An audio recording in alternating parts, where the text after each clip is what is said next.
conversation that we have been seeing of people showing ministers telling people to go eat grass, or telling folks don't wear no underclothes because Jesus can't get through, or people throwing money on a stage and walking. That's what's on your social media that they're talking about as ministers.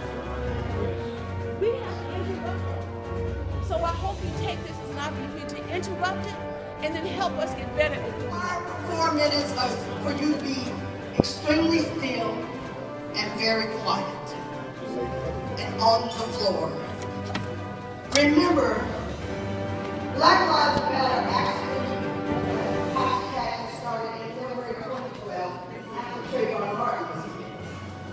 It took hold in August when Mike Brown was about 4.5 hours on the streets of Ferguson. Are you ready? Everybody quiet. We are timing.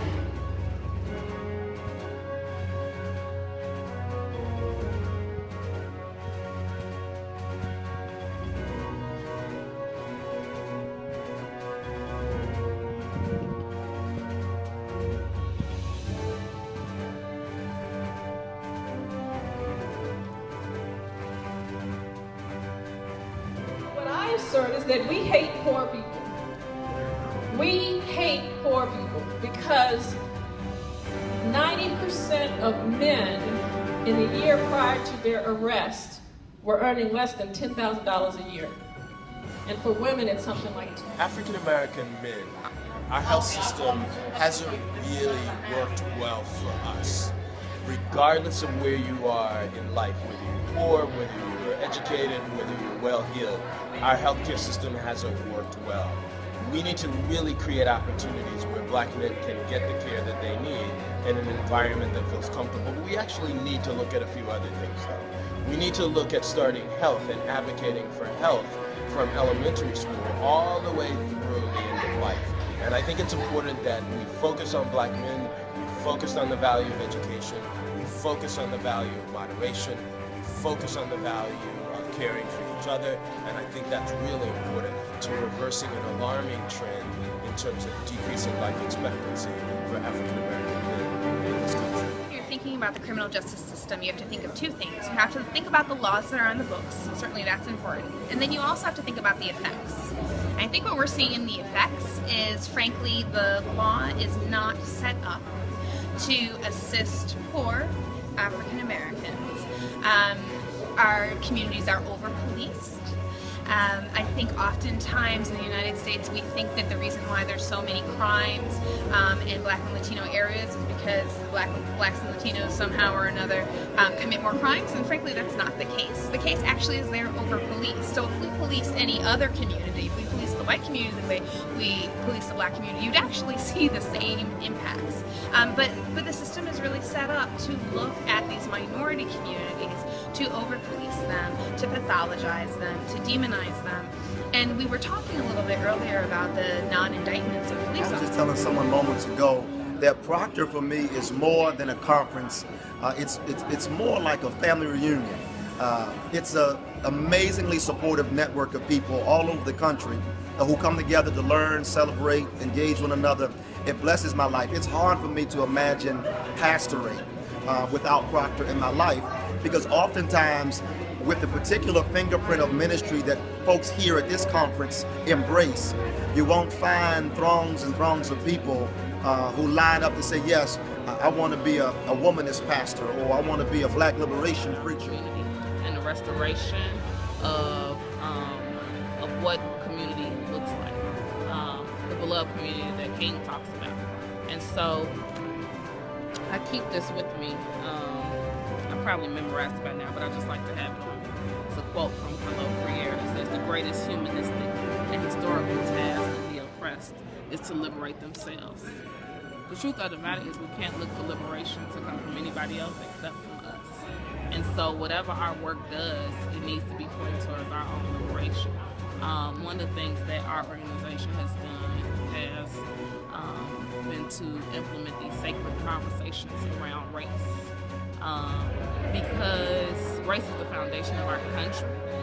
we have to deal with it in a very head-on way and not talk around it as if it doesn't exist and it's not the root of all of our problems. But there's something sacred in having those conversations, not only with ourselves, but cross-sectionally. And so I think if we began there, then the work gets much easier. We need some trumpet blowers. We're going to need some persons unwilling to simply take on the opposition on its own terms. We're going to need some persons unwilling to play the game based solely upon rules imposed on us by our opponents. We need some persons willing to insist we look at our situation based on a broader framework and from a higher vantage point.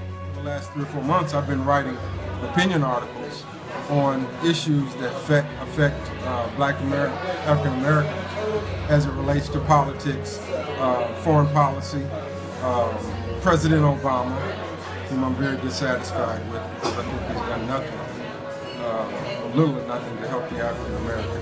And so these are the types of subjects that I talk about, I'm passionate about. I talk about these topics in my art. More than the Bible, so that means reading the newspaper. Huffington Post, it was Carl Barker who said to have a newspaper in one hand, the Bible in the other hand. So be abreast of current events and what they mean, what the implications of them are. Because it's one thing to put a social justice issue in a sermon for a footnote purpose, but it's another thing to actually know what's going on and to be entrenched in that and to be focused on it and not just putting it in for brownie points or to get the congregation riled up over an issue, but to really be working on it steadfast. Well, I think the first thing is that I came to Proctor with more of an embedded theology where somewhat things couldn't be the way, or they had to be the way that they were. But now knowing that things can be different and already are different, even though we recognize them, I now have a different outlook and view on them. So I look at life differently even now. That I can be liberated, I can be free and free from the empire, and now create something, whatever God has already instilled in me to become. Well, it definitely changes how we do ministry because folks can't worship God when they have their living arrangement or their homelessness on their minds.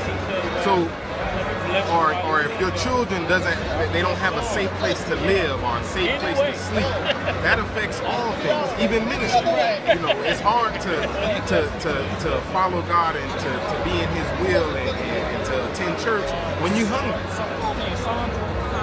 So that in and of itself, looking out for the community development was all impactful, and the Nehemiah's Fall, that course really touched on those subjects. Some interesting looks at how we deal with our community and how we really deal with people who are truly marginalized, and I think more importantly how the church deals with people who are marginalized.